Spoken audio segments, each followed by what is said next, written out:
ഒരിടത്തൊരിടത്ത് ഒരു മനോഹരമായ വീട്ടിൽ ഒരു ആദം എന്ന് പറഞ്ഞ ഒരു കുഞ്ഞി ചെറുക്കനുണ്ടായിരുന്നു. അവനൊരു ദിവസം അവൻ്റെ അച്ഛനും അമ്മയും അവനൊരു പപ്പിക്കുട്ടിയെ ഗിഫ്റ്റായിട്ട് കൊടുക്കുന്നത് സ്വപ്നം കണ്ടു. അന്ന് രാവിലെ അവൻ എണീറ്റത് വളരെയധികം സന്തോഷത്തോടെയാണ്.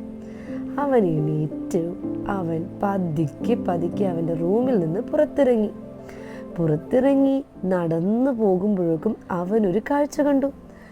അവൻ നോക്കുമ്പോൾ അടുത്തൊരു ഷൂസ് ഇരിപ്പുണ്ട്. ഷൂസ് ആണെങ്കിലോ ഒന്ന് അനങ്ങുന്നുമുണ്ട്. എന്താണെന്ന് കൗതുകത്തോടെ അവനൊന്ന് നോക്കിയപ്പോഴോ അതിൻ്റെ ഉള്ളിൽ നിന്ന് ഒരാൾ ചാടി വന്നു. അവൻ സ്വപ്നത്തിൽ കണ്ട പോലെ ഒരു സൂപ്പർ ഹീറോ പോലത്തെ ഒരു പപ്പിക്കുട്ടി.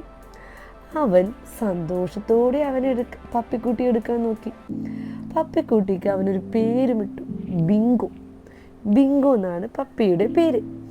പേരിട്ട പാടെയോ പട്ടിക്കുട്ടി ചാടി ഇറങ്ങി. പപ്പീനെ അവൻ കൈകളിലെടുത്തു കൊഞ്ചിക്കാൻ തുടങ്ങി. അവൻ പിന്നെ അതിനെ താഴെ വെക്കാതെ എടുത്തുകൊണ്ട് നടക്കുകയായിരുന്നു. വളരെയധികം സന്തോഷത്തോടെ അവൻ കഴിക്കുന്ന ഭക്ഷണങ്ങളെല്ലാം കൊടുക്കുകയും ഓടി നടന്ന് ചാടി നടന്ന് കളിക്കുകയും എല്ലാം ചെയ്തു. അങ്ങനെ അവർ കളികൾ തുടങ്ങി. അവൻ ചാടിയും മറിഞ്ഞും കളിച്ചു. അങ്ങനെ ഒറ്റക്കായിരുന്ന ആദംകുട്ടൻ ഒരു കൂട്ടുകാരനെ കിട്ടിയതോടെ ആദംകുട്ടൻ വേറെ ലോകത്ത് തന്നെയാണ്. വളരെയധികം സന്തോഷത്തോടെയായിരുന്നു പിന്നീടുള്ള കാലം.